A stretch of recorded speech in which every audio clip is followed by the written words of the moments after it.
So, we're going to talk about positive intelligence, and you're going to hear me use this term throughout my teachings because I recognize that positive intelligence or mental fitness is the glue, it's the key to give you lifelong, long lasting results. Because what's the point in going through this program and listening to me talk if you feel good for a day and then you revert back to your previous habits? So let's move on and talk about this topic. We need to learn how to respond to life's challenges with a positive rather than negative mindset so you can tap onto your full potential. This is critical. So we want to think positive and be positive.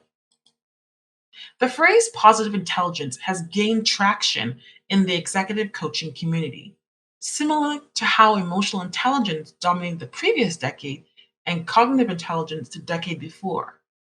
This is the new intelligence.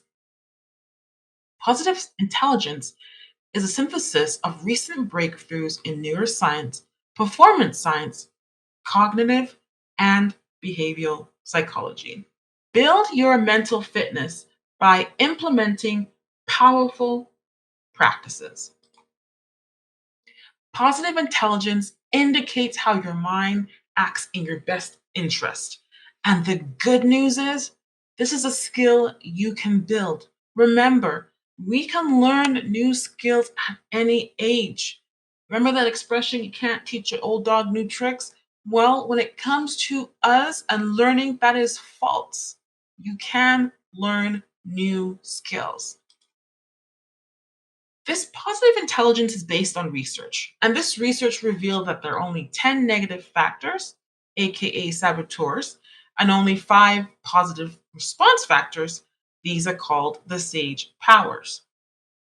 Discovering these root level factors of performance and well being dramatically simplifies personal and professional development. So instead of having to learn a different modalities and keys and tools and everything else, which can be overwhelming even for the professionals, this simplifies it.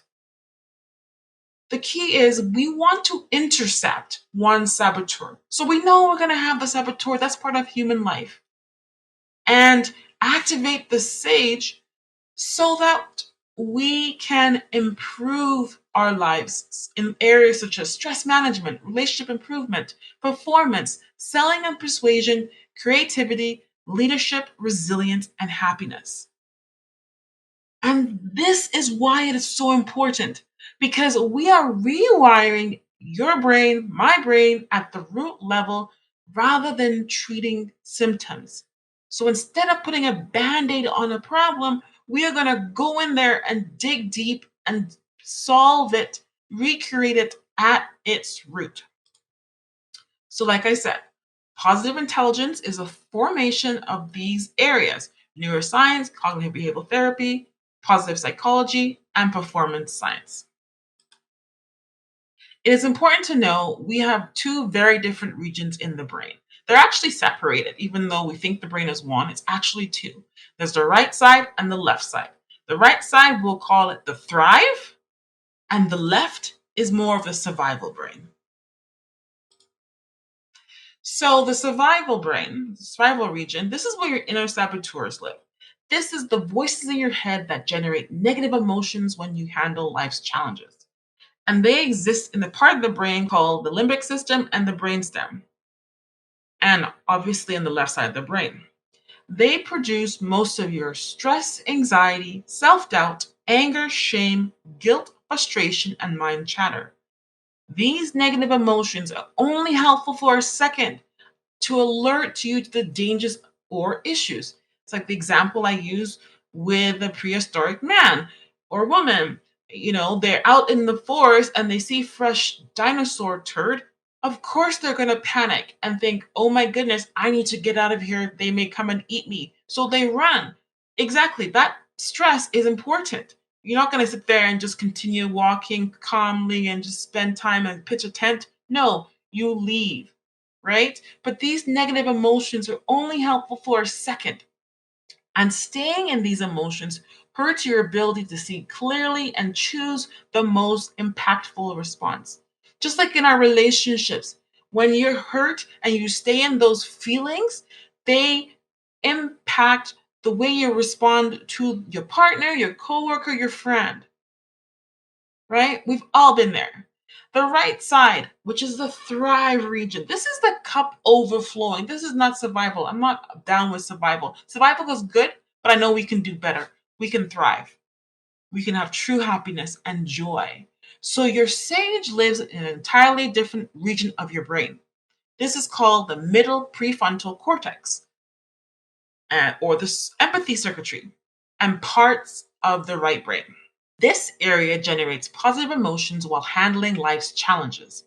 These include empathy, compassion, gratitude, curiosity, joy of creativity, and calm, clear headed, laser focused action. This region is wide for creativity and the big picture awareness of what is important and what is the best course of action. So, we are going to be talking about what is the best course of action for you? What is the blueprint?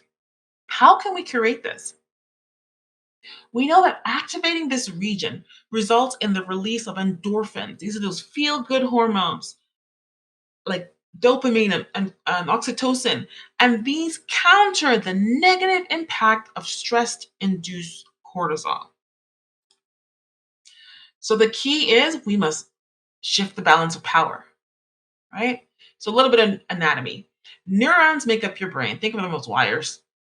Based on the synapses that link neurons together, when a signal passes down a neuron, it activates the nearby neuron. Okay? So they respond to each other.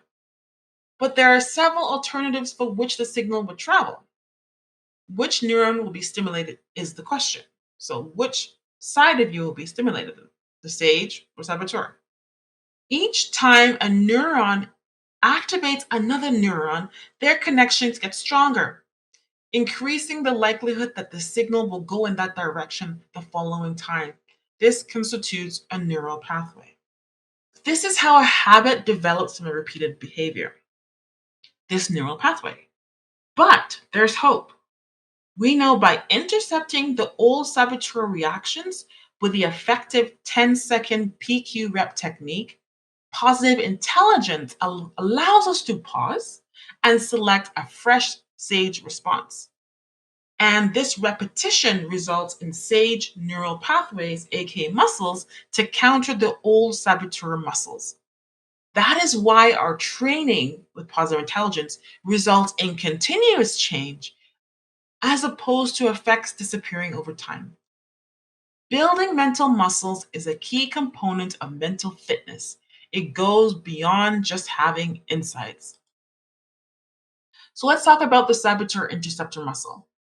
So all your negative feelings such as worry, anxiety, self-doubt, wrath, avoidance, procrastination, insensitivity, dissatisfaction, etc. are caused by your saboteurs. And the ability to deceive and discredit the saboteur is a requirement for mental fitness. So there's 10 saboteurs, which we will all become familiar with. The first one is the judge. And everyone has a judge, okay? This is the universal saboteur. It will reprimand you for making mistakes. How dare you make a mistake? You're so dumb. You're so stupid. What were you thinking? Right? Those thoughts.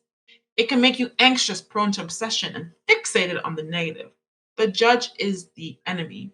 And then the judge sets off additional saboteurs, which compound the tension, the stress, which ultimately decreases your performance.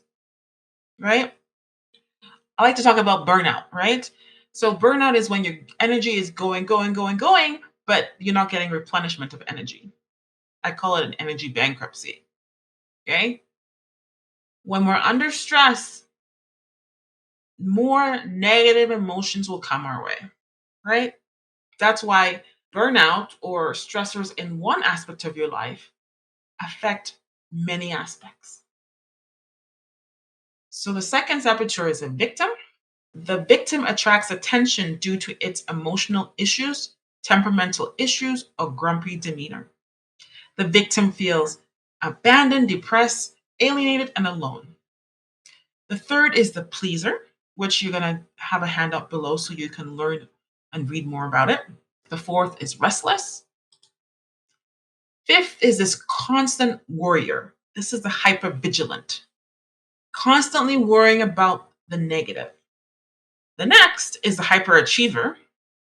And this is someone who looks for constant performance, for self respect and approval.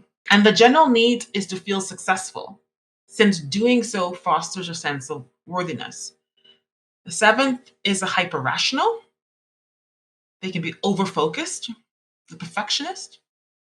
Eight is a controller, the saboteur that has anxiety based urge to take charge. It wants to be in control of situations and other people's actions. And I know you've all met somebody like that, or you recognize that's a trait that you have. The next is a stickler. This is the person that's a perfectionist. They need to keep things in order and be organized, and they can be highly critical of others. And the 10th is the avoider. This person avoids, as the name implies, unpleasant situations. They have difficulty saying no. They have poor boundaries because they don't want to make a situation, make a stir. They prefer comfort and routine, but they procrastinate when things like tasks are not pleasant. So these are the 10. And the sage, this is where we want to go to. This is the highest potential, right? And just so you know, this is based on an amazing gentleman called Shazaz Shamin. He wrote the book Positive Intelligence. So I give him full credit for this research and this discussion. So there's 5 sage powers. The first is empathy, understanding yourselves and others and the connection between the two of you.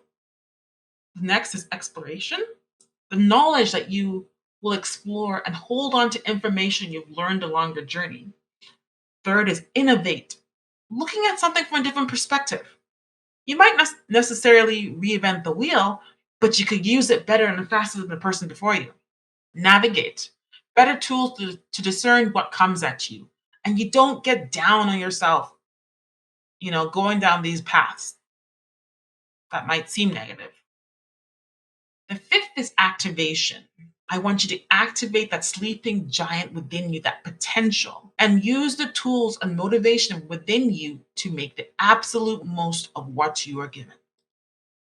So, our goal is to build new neural pathways, and mental fitness is increased when new mental muscles are strengthened through positive habits.